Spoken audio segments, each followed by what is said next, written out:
have been spoken of the O city of God. I'll make mention to Rahab and Babylon to them that know I. With the old Philistine Tyre, with Ethiopia, it shall be said that this man was born there.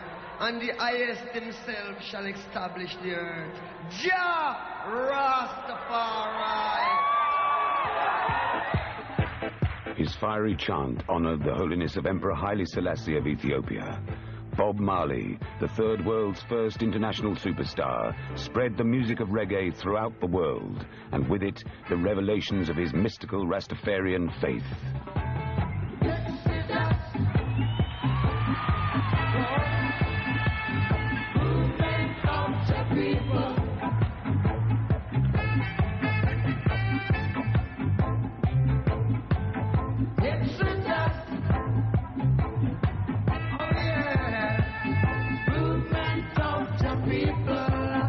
His songs were all parables, messages of faith and warning. Men and people will fight you down when you see Jah light. Let me tell you, if you're not wrong, where everything is alright, so we're gonna walk through the roads of creation. We the generation tried through great tribulation in this exodus.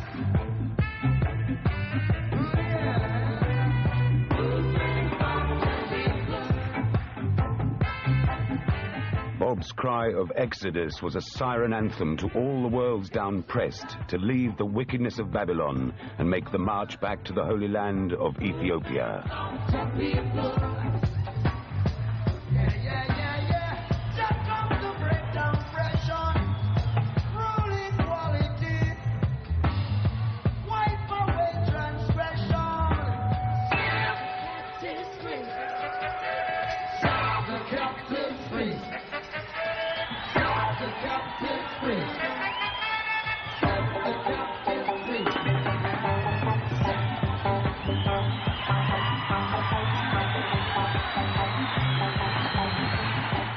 I think Bob Marley's message is toward universal peace, which I think is very good. It's so positive. It's about the most positive spiritual force on this planet, as far as I'm concerned. It's bringing a lot of people together, keeping us together, which is what we need right now.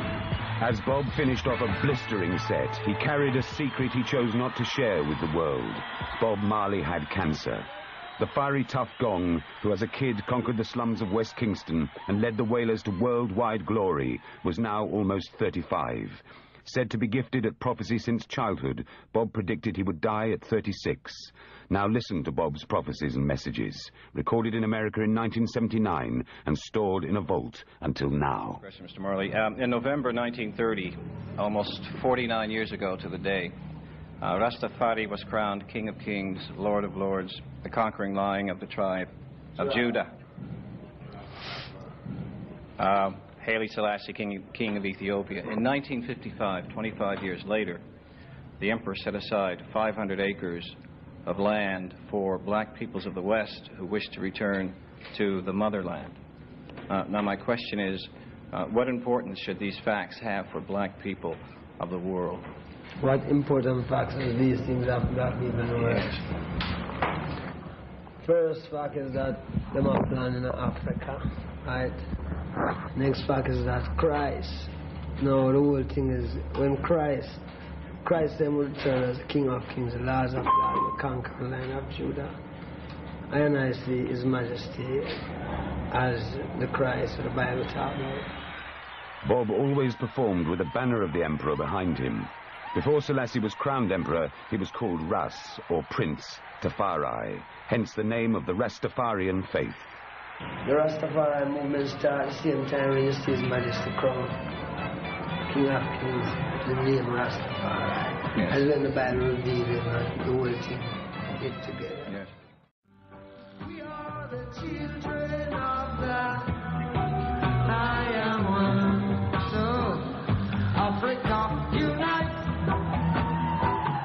Africa, united.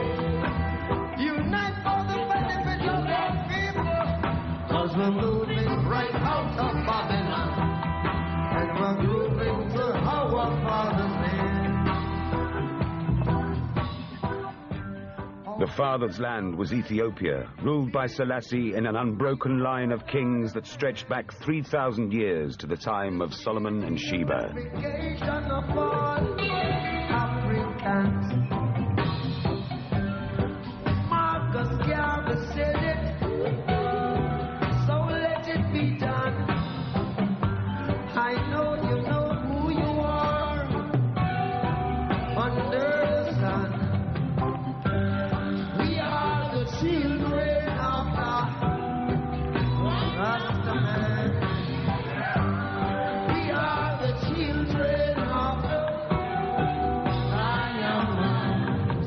The foundations of Rastafarianism were established in the teachings of Marcus Garvey, the Jamaican firebrand who started the influential Back to Africa movement in the early 1900s. In Psalm 68, Garvey found a sign. Princes shall come out of Egypt. Ethiopia shall soon stretch out her hands unto God. Yeah, Marcus Garvey. So you must look to the king, look for a king in the east. Black king. 1930, His Majesty crowned. And I cite him because that's when Marcus Garvey always deal with Africa. So, you know, it's just the truth, you know. You see, the wrong thing about it is that Christ, he come from Africa, and he always born July. You know, Christ is always a lion. Everyone who sits on the throne of King David have to be a lion. Judah. July was the sign of Judah, the lion. Rastafarians believe Christ was born in July, as was Selassie, the lion of all lions. Africa,